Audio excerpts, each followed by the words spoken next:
lanjutannya. Itu doa kita minta selamat pada Allah Subhanahu wa taala, dan insyaallah pada salat fardu kita ucapkan itu semua.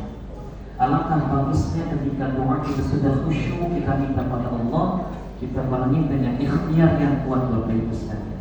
Karena doa dan ikhtiar itu satu paket yang tidak bisa terpisahkan. Maka Nabi Sallallahu Alaihi Wasallam menginformasikan kepada kita dalam sebuah hadis yang singkat, dalam riwayat dari Uqbah bin Amr. Nabi katakan ketika ditanya sama Uqbah, "Qultu ya Rasulullah, man najah?" Ya Rasulullah, apa itu keselamatan dan apa faktornya? Maka Nabi menjawab, "Qala amlik alaysa lisanak wal yasakka baitak wa baki ala khati'atik." Kata Nabi ada 3 berbagai faktor keselamatan kita hidup ini. Pertama, jaga lisan. Karena lisan ini menjadikan satu kondisi yang membuat kita bisa terbawa pada suasana selamat dan celaka. Berbicara dengan lisan Bapak Ibu yang dirahmati Allah adalah satu komunikasi yang membutuhkan tingkat berbicara yang harus berhati-hati dan harus dijaga. Dia merupakan etika yang tinggi, karena ketika dia salah berbicara, dia bisa fatal terhadap efek bicara itu. Tetapi kalau bicara itu bagus dan baik, maka menyenangkan lawan bicaranya, bahkan bisa mendatangkan pahala kebaikan buat kita semua. Maka Nabi Sallallahu Alaihi Wasallam mengingatkan kepada kita bahwa sesungguhnya inna aksar khotoya min bani Adam fi lisani. Sesungguhnya kesalahan yang banyak terjadi pada anak cucu Adam adalah di lisannya. Maka kalau dia mau selamat hidupnya, jaga lisannya.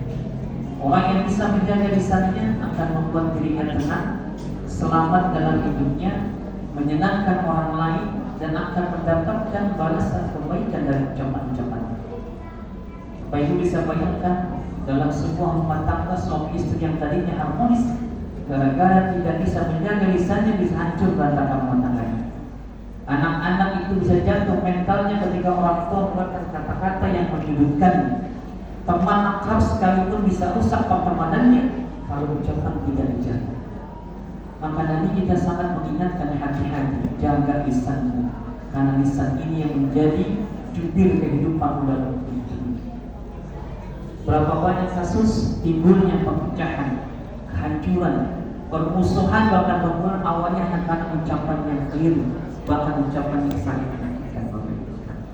Maka Allah Subhanahu wa taala memerintahkan dalam ayat yang saya baca tadi dalam surah Al-Ahzab, "Ya ayyuhalladzina amanu wa yang beriman, ittaqullah, bertakwalah kalian kepada Allah, wa qulu qawlan sadida."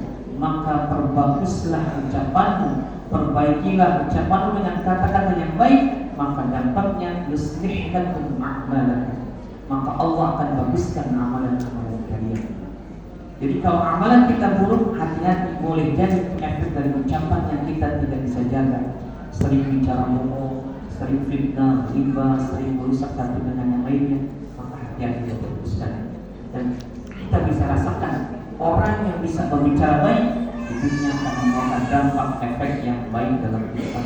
Sebaliknya, coba-coba bikin ucapan yang tidak baik, bahkan membuat permusuhan di antara sesama, dia akan mendapatkan akibat dari ucapannya.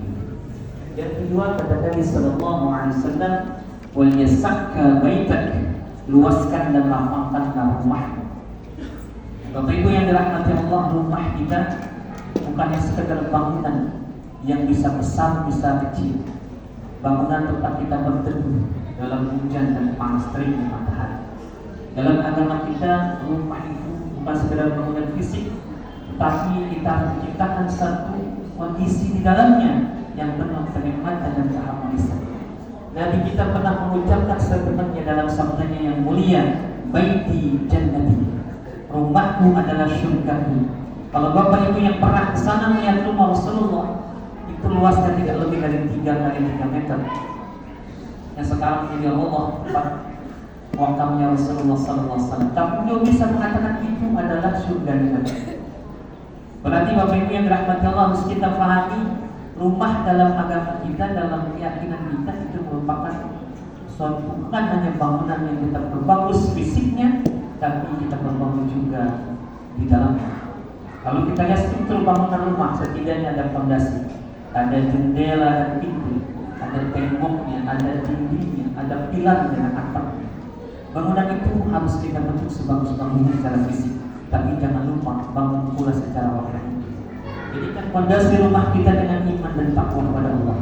Dan setiap penghuni rumah yang punya iman dan takwa di dalamnya, apapun ujiannya, baik yang susah, besar, kecil, kenikmatan yang datang dari sesuatu dengan iman. Yang kedua, ada tiangnya. Rumah kita itu ada tiang yang kokoh secara bangunan fisiknya, secara rohaninya kuatkan dengan ibadah khususnya sholat. Karena kosong, hampa suatu rumah walaupun besar fisiknya, kalau ibadahnya tidak ada, maka yang timbul adalah kosongan jiwa dan hawa-hawa yang tidak baik masuk ke rumah kita. Nabi menyuruh kita aksir, berbanyaklah dalam rumah kita salat sunnah dan baca Quran. Zayyinu buyutakum bis-shalah bi tilawatil Quran. Hiasi rumahmu dengan salat dan tilawatil Quran. Kemudian jadikan tembok-temboknya rumah-rumah kita dengan akhlak rumah, sehingga kita sebagai hamba Allah yang punya rumah memberikan ketebaran kebaikan dalam akhlak kita. Pintu rumah kita jadikan tempat kita untuk mengeluarkan rezeki yang kita punya dengan sedekah, dengan kebaikan yang bisa manfaat buat keluarga kita.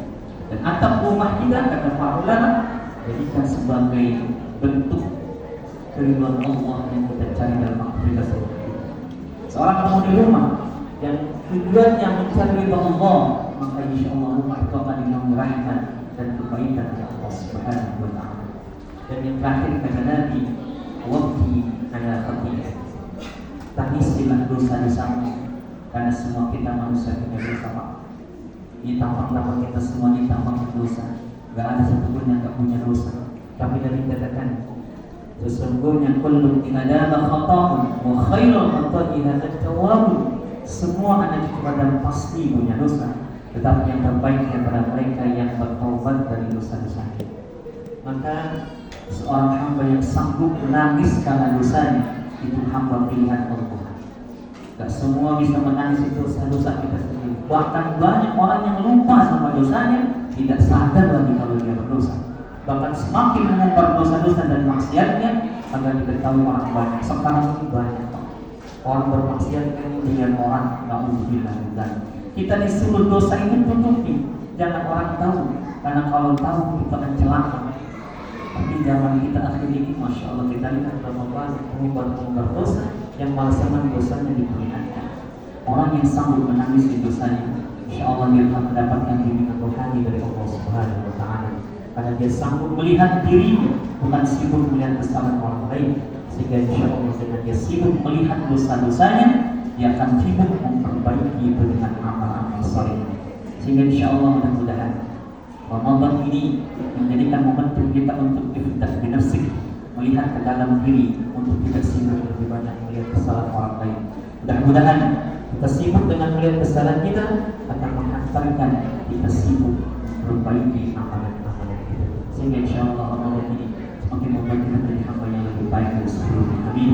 Ya Rabbal Alamin. Itu saja Bapak Ibu yang rahimahumullah. Allah, mudah-mudahan ada manfaatnya dan mudah-mudahan dengan 3 hal ini akan membawa kita selamat di dunia dalam kehidupan sekarang